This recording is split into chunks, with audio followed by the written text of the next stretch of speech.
The X-Zone Radio Show with Rob McConnell is largely an opinion talk show. All opinions, comments, or statements of fact expressed by Rob McConnell's guests are strictly their own and are not to be construed as those of the X-Zone Radio Show or endorsed in any manner by Rob McConnell, Relmar McConnell Media Company, the X-Zone Broadcast Network, its affiliated networks, stations, employees, or advertisers.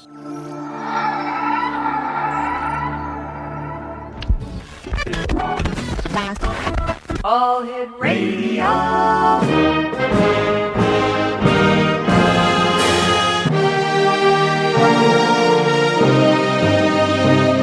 Welcome to the X Zone, a place where fact is fiction and fiction is reality.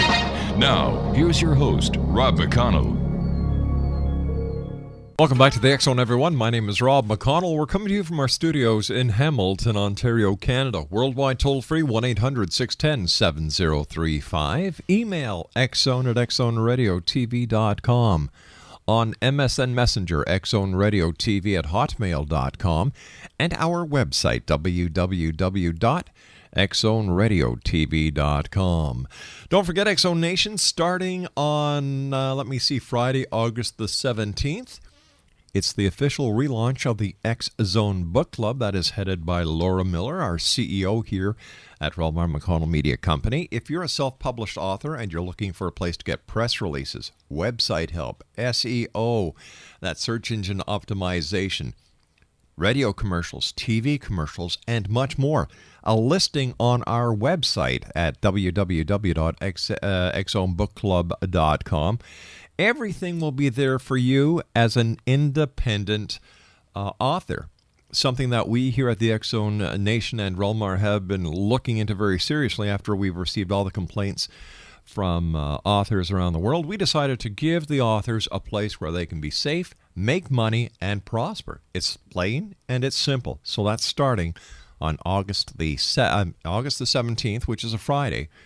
And the website, www.xzonebookclub.com. My guest this hour, X Zone Nation, is Peter McCue. He worked for many years as a clinical psychologist in the National Health Service in the United Kingdom. He lives in Scotland. His qualifications include a Ph.D. from the University of Glasgow, awarded for a thesis based on research into the nature of hypnosis. His interest in psychical research goes back decades. He believes that paranormal phenomena occur and that many UFO experiences are genuinely anomalous. He contends that if we want to obtain a comprehensive understanding of ourselves and the nature of reality, these enigmatic phenomena can't be ignored.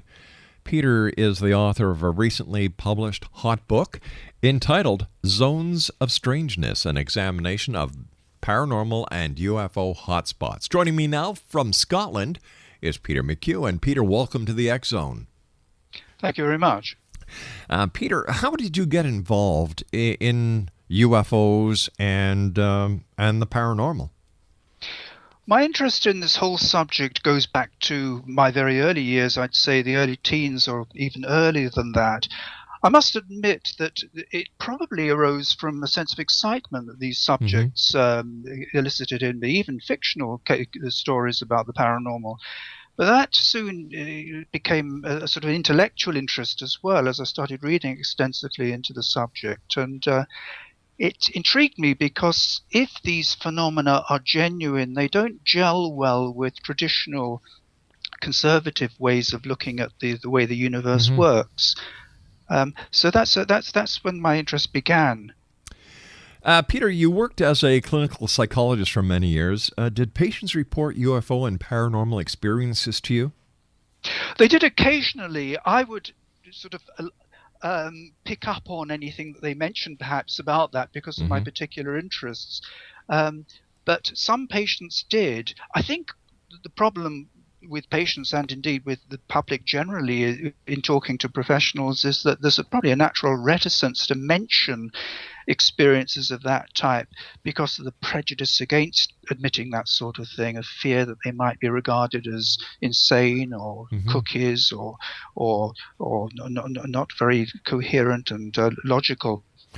But yes, some patients did mention such experiences to me. Not many, I would say, proportionately, but some did. And I took quite an interest in those cases that were mentioned to me. All right, Peter, please stand by. You and I have to take our 2-minute commercial break. We'll be right back. Exonation, my special guest this hour is Peter McCue, and he is coming to us from Scotland, thanks to the good people at Skype. 1-800-610-7035, worldwide toll-free. Email xzone@xzoneradiotv.com. On MSN Messenger, xzoneradiotv@hotmail.com, and our website, www.xzoneradiotv.com. Don't forget, you can listen to the X Zone archives 24 hours a day, 365 days of the year, with no charge at all, at www.xzonepodcast.com. My name's Rob McConnell. I'll be back in 2. Don't go away.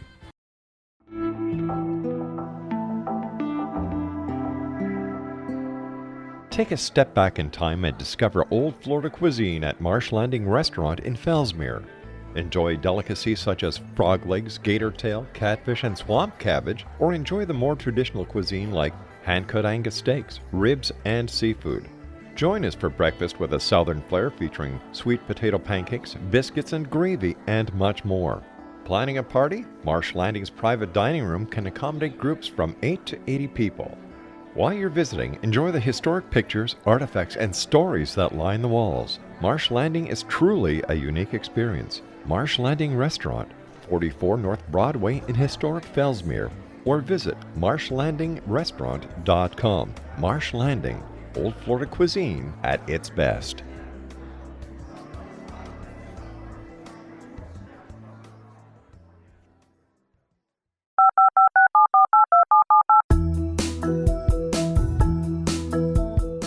Did you know that when you're on the road with limited data or Wi-Fi, you can still listen to the X Zone Radio Show with Rob McConnell, The Science of Magic with Gwilda Wiyaka, X-1, Dimension X, Space Patrol, and every minute of the X Zone broadcast network by calling 213-401-0080, courtesy of Audio Now. No smartphone, app, or internet needed. It saves your data plan, and it's free if you have unlimited minutes.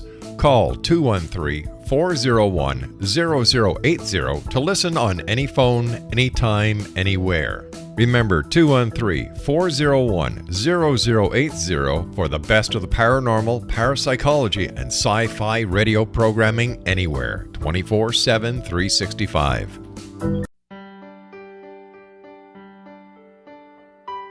We all desire health, happiness, and fulfillment, but often get in our own way. Repeated patterns that leave us out of control can keep us feeling powerless, frustrated, and unable to move forward in spite of our best efforts. Unconscious patterning disconnects us from our gifts, often destroying the very thing we seek. But there is an answer. We can take charge of our destiny and heal the trauma of our history.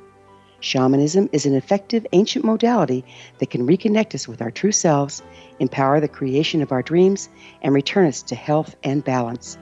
Cody Alexander is a certified shamanic practitioner and teacher with 11 years experience. Email healingpathways33@gmail.com or visit codyalexander.net to schedule a long-distance shamanic session today.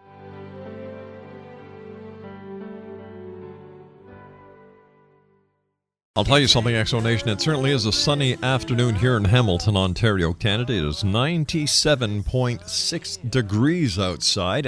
Last night we had a rainfall that I can only say was torrential. Within 1 hour, we had a rainfall of 6.5 inches of rain. Mind you, my lawn needed it desperately. I just hope it isn't too late. Exonation, my guest this hour is Peter McCue. He is in Scotland. He's the author of a book that I believe should be on every bookshelf of anyone who's interested in ufology or the paranormal. The name of the book is Zones of Strangeness, an examination of paranormal and UFO hotspots. It's available on Amazon. It's available throughout the internet. All you have to do is just type in Zones of Strangeness, an examination of paranormal and UFO hotspots into your favorite search engine. Mine is Google, and they'll pop up all over the place. It's that simple. Peter, thanks very much for taking time to join us today. Not at all. As I said, you worked as a clinical psychologist. And I was wondering if you could give us a couple of examples when patients actually talk to you as a psychologist, without getting into too many details and breaking any confidentiality that there is, about some of the cases that you may have been told about. Yes, one of my colleagues, knowing of my interest in this subject, told me about a patient he was seeing who'd had a traumatizing UFO experience some 40 years previously. And he spoke to her on my behalf, and she agreed to talk to me. And I spoke to her and went with her to the site of the experience. This experience occurred when she was about 13, and she and a friend were working part-time in a cafe. And it was night, and they were coming back. They got off a bus, and they saw a light in the sky, which I think at first she took to be a plane. And they headed into a sort of a road, a little alley to head towards where they lived. And this object made some movements, and it got closer to them, and it seemed to be black or dark grey with a circular with some sort of protuberance on top. A couple of flashing red lights on the base, and also a circle of white lights. And as they were walking down the lane, this thing came closer, and a woman walking ahead of them, a woman perhaps in her 60s, shouted, "Oh my God," and she rushed back and gathered the two girls together, and they rushed towards the entrance to a distillery. And they made the sign of the cross, and they were illuminated from above. And this woman, this patient of my colleagues, whom I'll call Susan, she was terrified, and I presume the other two were as well. And this experience seemed to go on just for a matter of minutes, perhaps. And then when she looked up, the UFO was a bit further away, but still quite close. It then made a couple of movements, perhaps, before shooting off. Now, it should have taken her about 7 or 10 minutes to get from the bus to her home. She should have arrived home about 10:55, but actually when she got in it was about 11:45. Now this experience left her with post-traumatic symptoms. She had had other trauma in her life. She'd been sexually abused apparently as a child, but the UFO experience itself seemed to produce flashbacks, which had abated by the time I saw her. But it was nevertheless a very disturbing experience with long-lasting effects on her. Another case was a man whom I'll call James Montgomery. I've written about in an article actually, but he had a welter of experiences in different locations, flats, that spanned the haunting, poltergeist, UFO categories. One of the UFO experiences, for instance, involved missing time as well. He was walking to buy some takeaway food with a friend, and they saw a light in the sky, and when they got back to the friend's home, the food was cold, and a period of time was missing they couldn't account for.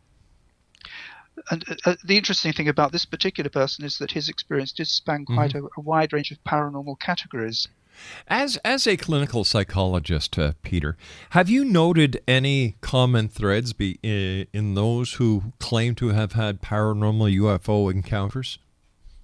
Well, in my work as a clinical psychologist, I rarely saw people who were referred with any specific reference in the letter to me about paranormal experiences. It was more mainstream mental health problems, anxiety, depression, phobias, and that sort of thing. My experience and knowledge of witnesses to the paranormal has really been through my private sort of research interests and so on, rather than through my job. Well, let me ask you this then, as a professional. During your research into your investigation into UFOs and paranormal, based on your training as a psychologist, have you seen or have you discovered any common threads in the people who see UFOs or who encounter the paranormal, or any overlapping thereof? Well, with some people with haunting and haunting type cases, I have found some of those people to be perhaps mentally unstable. Right. But I emphasize the word some, because others certainly I haven't felt that is the case.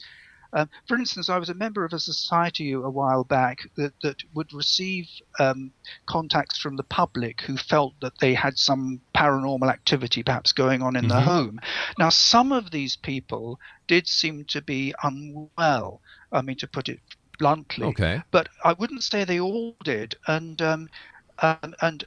therefore, I think it would be totally wrong to generalize and say that the majority or all people who report paranormal phenomena are in any way neurotic or psychotic or disturbed.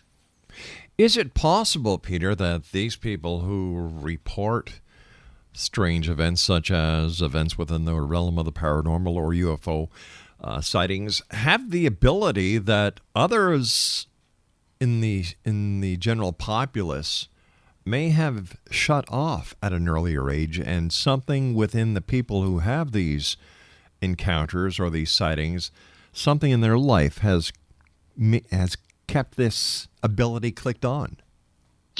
Well, that's an interesting idea. In fact, it's something I mention in the book, the idea that it's possible that we all are potentially psychic, but with many of us that the valve is switched off or switched to a low level at least. Yeah. From the point of view of getting on with everyday life, I think it would be actually disconcerting to be too psychic, as it were. I mean, for instance, if you or I knew well in advance when loved ones were going to die or become seriously ill, our lives might be shrouded with a total sadness, right. And particularly if we couldn't do anything about it.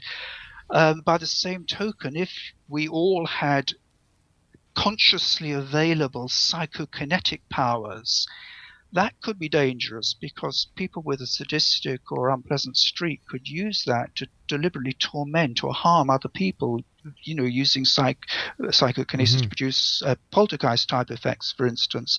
So it may be that for the purpose of getting on with everyday life, it's better that if we all are potentially psychic in some way, that we don't all have access to those facilities. How do you explain then, Peter, someone who claims to have been abducted by an extraterrestrial, or they have a lapse of time, the missing time element? These people believe with everything that they know that what they have experienced is real, and yet many people on the outside who hear the experience say, "Oh, come on, what's wrong with you?" Personally, I take these experiences very seriously. I know it's customary among psychologists, skeptical psychologists, commenting to talk about things like sleep paralysis and perhaps the effect of ambient magnetic fields or even dissociative tendencies and so on. And I've no doubt that in some cases these factors may be a part of it. One of the things that impresses me about these sorts of missing time experiences is that sometimes they're collective. Now, if these experiences were due to private psychopathology or even magnetic fields in the environment, you wouldn't expect the witnesses to experience the missing time at starting and ending at the same point at the same time. That seems unlikely. Therefore, I take the experiences very seriously. However, and this comes on to my sort of general idea of what may, and this is very tentative speculation, but my general idea of what's behind these phenomena. I think what these phenomena may entail, cutting across the board from poltergeist, ghosts, UFO sightings, and abduction experiences, is a manipulation by some sort of higher intelligence, not necessarily extraterrestrial or from some other place or another time or another dimension, but maybe something that's been here with us forever, that is able to manipulate our perceptions, manipulate our memories, manipulate matter, and produce dramatic performances. Therefore, it may be that when someone has a missing time experience in connection with a UFO, it may be that they're not literally lifted up and taken to an extraterrestrial spacecraft, but nevertheless, it could well be a genuinely paranormal experience. Then how come, if this is the case, there are not scientists who experience this, doctors who do not experience this? It seems like it's always John Q. Public who cannot put a logical explanation into what's going on. Well, I suppose one possibility is that if you're in a science-based profession where your reputation depends on being conventional to some degree, if you have an experience like that, you're not going to necessarily be too frank about it. And interestingly, Raymond Fowler, a well-known American ufologist, he's written about his own experiences of the abduction type, and I don't know whether he's only come out with this in more recent years, but he used to work in the defense industry. Now, I'm not sure whether he reported these experiences early in his career, and it may have been possibly for him risky. All right, let's hold on to this because I've got to take my news break, Peter. Peter McCue is our special guest, Exo Nation. The name of his book is Zone of Strangeness, an examination of paranormal and UFO hotspots. To find out where you can buy it, all you have to do is go to your favorite search engine, type in his name, Peter McCue, or his book, Zones of Strangeness, an examination of paranormal and UFO hotspots. We'll be back on the other side of this commercial break with the news as the X Zone continues with yours truly, Rob McConnell, from our studios in Hamilton, Ontario, Canada. This is the X Zone Broadcast Network, broadcasting worldwide on broadcast affiliates and satellite program providers, including CNN Broadcast Network, Sirius Satellite Network, Star Media, Good News Radio Network, Angel Broadcast Network, Wiki Broadcast Network, and WPBN TV. For more information on the X Zone Broadcast Network, visit us at www.xzbn.net.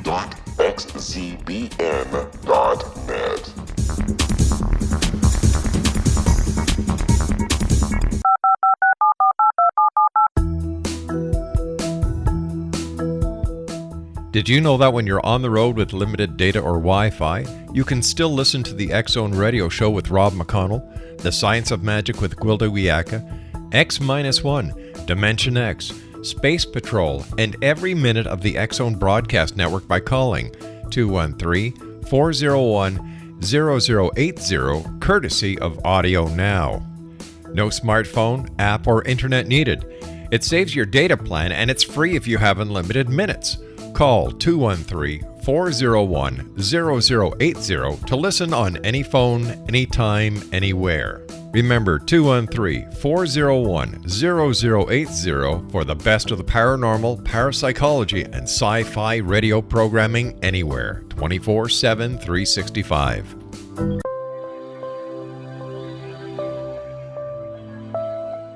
There's a legend shared by many indigenous cultures of a time when the nations were cast to the four corners of the world. Each nation was given a body of sacred knowledge that held a different portion of the truth to preserve. True reality could not be known until all the nations reunited, combining the information. If a single one was missing, the world could not be reborn and darkness would prevail. The Science of Magic Radio is dedicated to reuniting the sacred knowledge. With the understanding, none of us has all the answers, but together we can open new perceptions and possibilities. Through our combined vision, the world can be reborn into a place where darkness no longer prevails. Join me, Gwilda Wiyaka, and the Science of Magic daily on the X Zone Broadcast Network, xzbn.net, or visit us at thescienceofmagic.net.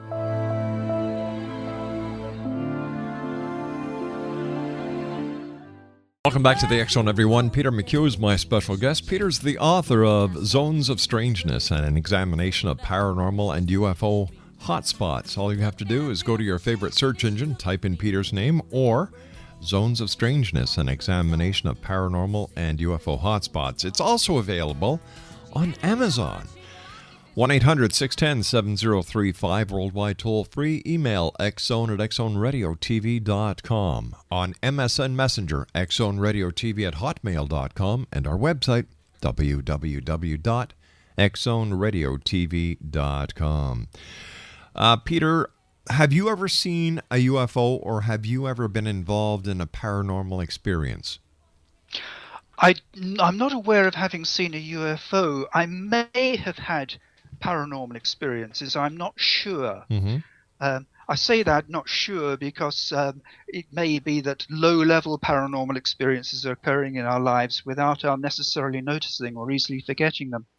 I'll give you one example. Sure. One years ago, when I started reading about parapsychological experiments, I noted that there were research studies where people were asked to guess the identity of Xena cards, and I just cut a pack of cards with my, broke a pack of cards, and just the image of something like the Seven of Clubs. I can't actually remember what card it was came into mind, and I was right. That was the card I'd actually got, but there was a 1 in 52 chance of that, perhaps. But when I tried it again, I didn't seem to get a high rate of success. Now, whether that was purely chance or whether it was paranormal, I don't know. Is it possible, Peter, that when you cut the cards and your hand touched that cards, that there could be a connection between the sensory of the touch to something that we have yet to discover, that in your mind,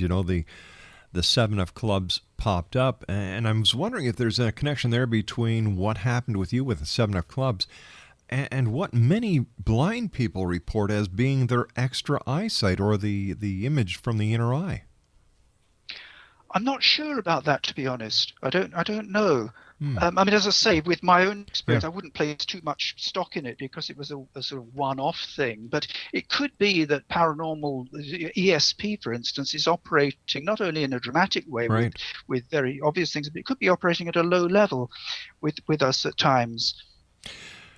You talk about hotspots. Could you give us your definition of what a hotspot is? Yes, this is actually quite complicated because popularly people tend to apply the label hotspot or window area where there's been a rash of, say, UFO sightings or other odd events. I suppose strictly speaking, the term should only really be applied if one can say with some degree of certainty that there's a higher than expected number of incidents. But that's very hard to know, because if you get a rash of reports of UFO hotspots in, say, Hamilton, Ontario, unless you've got comparative data from the neighbouring areas, it's hard to know. The other problem, of course, one of the other problems is that once you get reports coming out, other people might come forward and say, yeah, I saw a UFO that day too. But it may be that if you put the microscope or on another area, you'd find, and made sufficient inquiries, you'd find that there was perhaps just as high a rate of sightings there. So it's a bit of a statistical problem because we don't have reliable comparative data. There's also the confusing factor of military activity. If you're near an Air Force base, there could be misinterpretation of aircraft, and also the factor of hoaxing as well.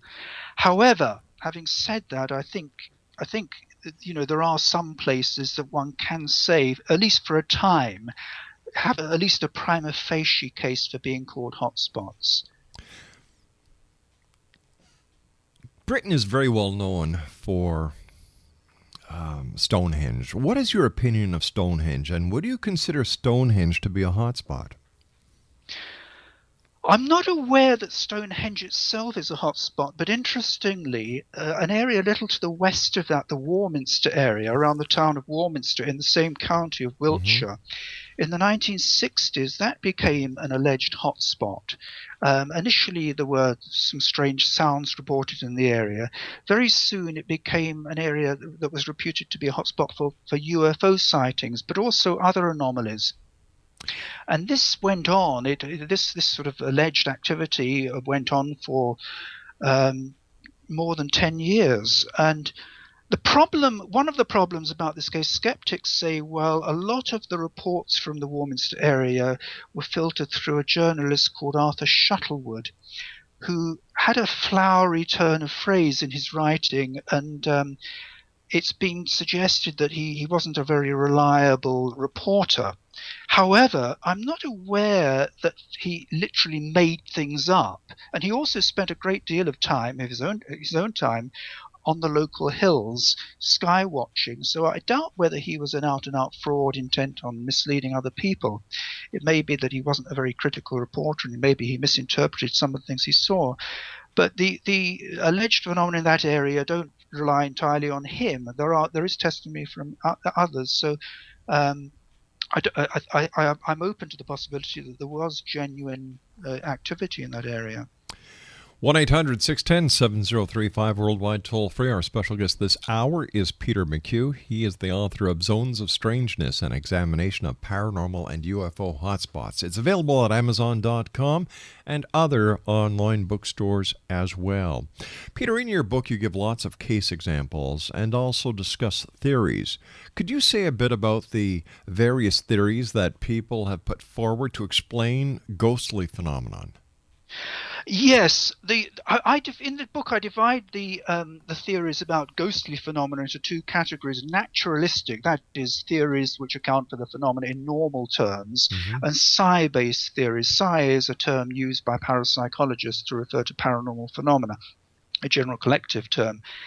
Now, under the naturalistic headings, one obvious approach is to say that, well, when people experience or reportedly experience haunting or poltergeist type phenomena, this is based on a misinterpretation of prosaic events.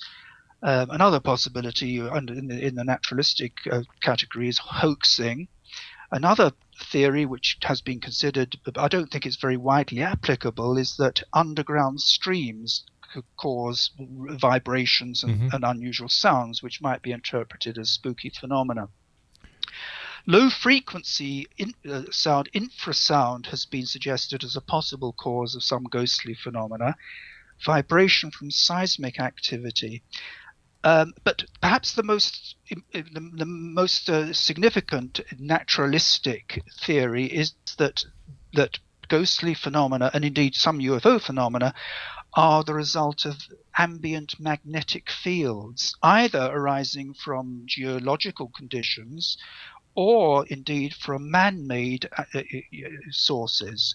And there is some evidence suggesting that in some haunted places that there do seem to be unusual magnetic fields which could perhaps affect the brain or indeed affect equipment itself.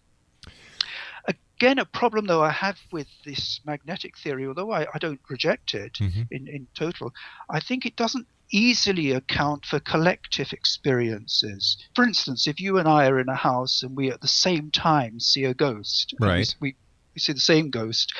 If it were a magnetic field affecting our brains, you wouldn't expect the content of our experience to be exactly the same, and you wouldn't expect it to begin at exactly the same time. By the same token, if we were sitting together and we took LSD, you wouldn't expect your drug experience to exactly match mine and to begin at precisely the same time. Whereas there are lots of cases of UFO activity experiences and ghostly activity where the phenomena seem to occur to the witnesses at the same time. But how likely is it, Peter, that two people see the same ghost at the same time? I can't give you a precise figure, but there are plenty of case examples where this has happened. For instance, in my book, I discuss cases where people are driving and they see another car coming, or the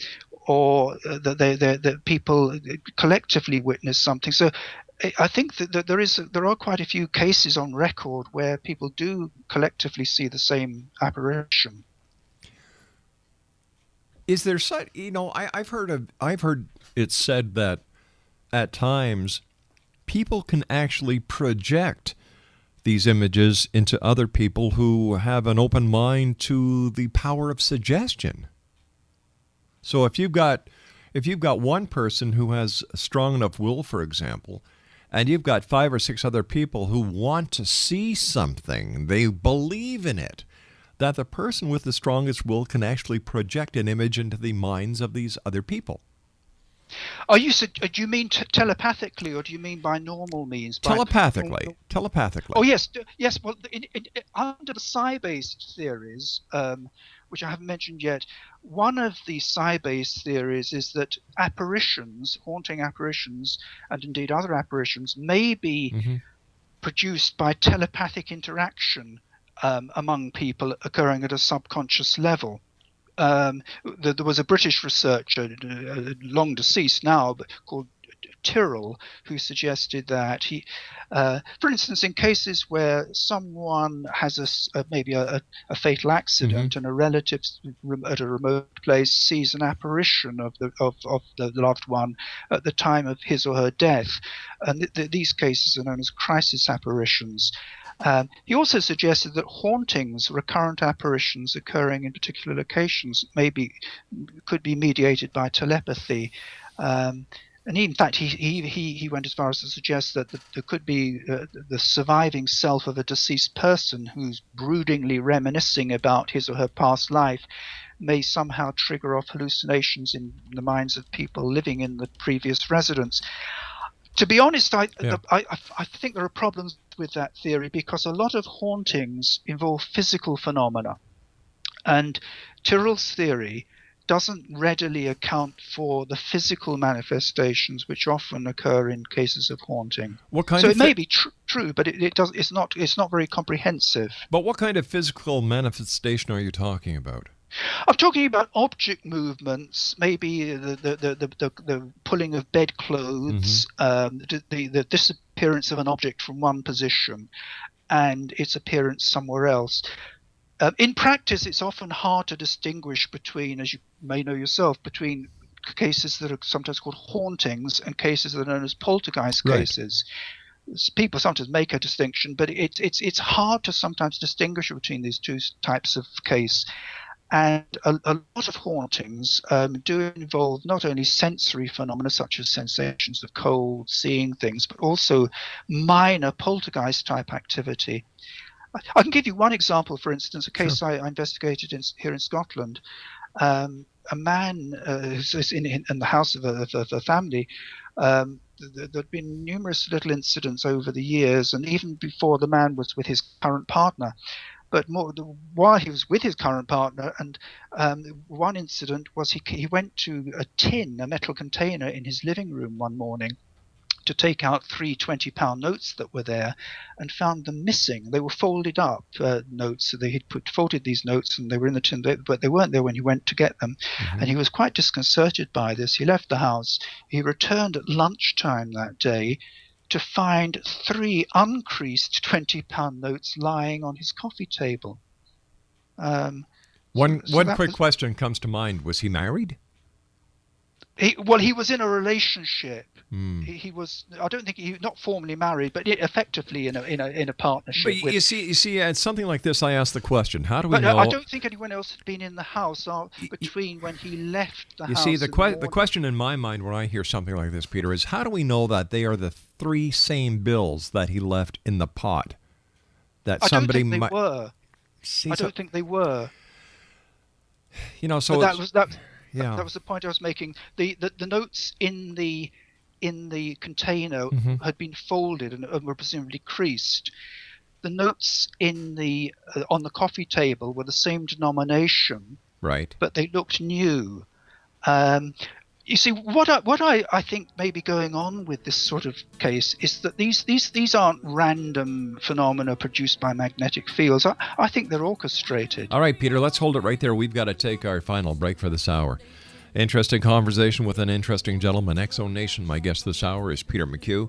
He's the author of Zones of Strangeness, an examination of paranormal and UFO hotspots.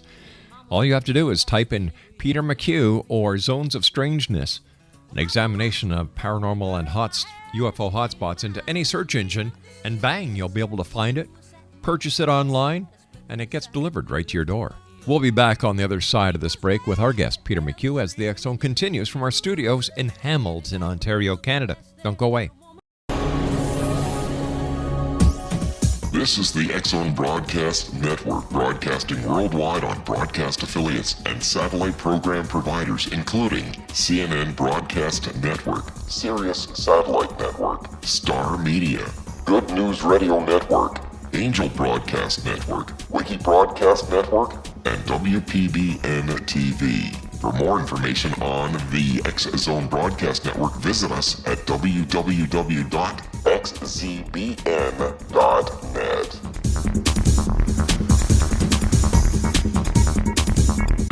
Sergeant Central. 19 Sergeant check. Officers on the scene. Hi, I'm Larry Lawson, host of Paranormal Stakeout. With over 36 years in law enforcement, I have learned a few things. The most important is the proper gathering and preservation of evidence is vital to putting the bad guy behind bars. It's no different in the world of paranormal investigation. Whether it's the search for the afterlife, cryptozoology, UFOs, and extraterrestrials, how we gather the evidence, preserve that evidence, and present it to a jury of our peers will make the ultimate difference in proving the existence of worlds and entities that are beyond our imagination. Join me, Larry Lawson, every week on Paranormal Stakeout when, along with my guests, we'll take a journey to prove with indisputable evidence what man has struggled to believe for centuries. Go to xzbn.net for the broadcast schedule and check me out at paranormalstakeout.com.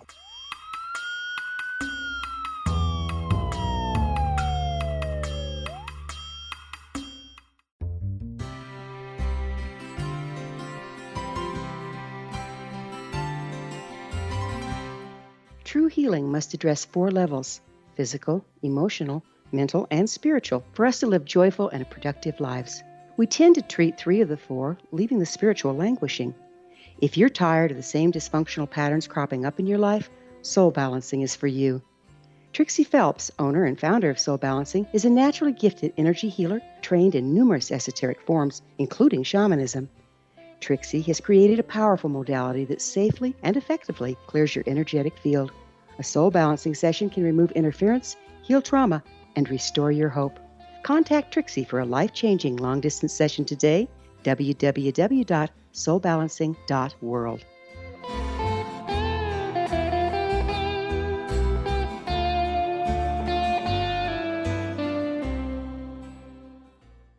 Welcome back, everyone. Peter McCue is my guest this hour, and Peter worked for many years as a clinical psychologist in the National Health Service in the United Kingdom. He presently lives in Scotland. His qualifications include a Ph.D. from the University of Glasgow, awarded for theses based on research into the nature of hypnosis. His interest in physical research, psychical research goes back decades. He believes that paranormal phenomena occur and that many UFO experiences are genuinely anomalous. He contends that if we want to obtain a comprehensive understanding of ourselves and the nature of reality, these phenomena cannot be ignored. The name of his book is Zones of Strangeness, an examination of paranormal and UFO hotspots.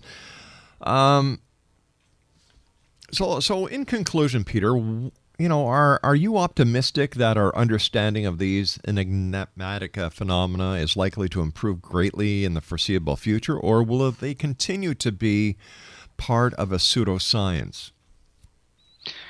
Well, I'm not optimistic. It's perhaps a depressing thing to say, but I'm not optimistic that we'll gain a very clear understanding of these things in the foreseeable future.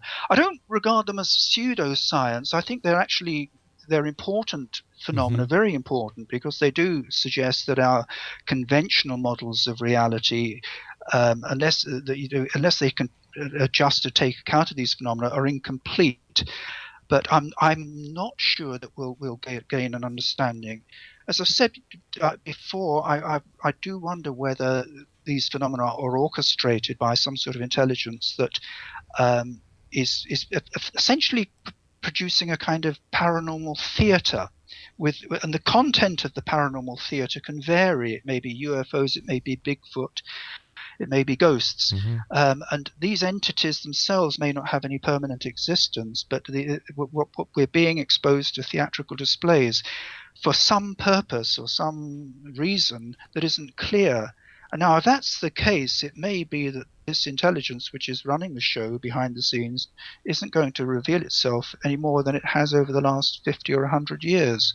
So it may be that we're not going to have hard and fast answers. But throughout the United Kingdom, Peter, and correct me if I'm wrong, there are stories that go back centuries pertaining to ghosts and hauntings. Yes. So if this was just somebody or some other force that is manipulating us, they've had 300-400 years of having their fun. Why by now don't we have a better idea as to who or what these forces are?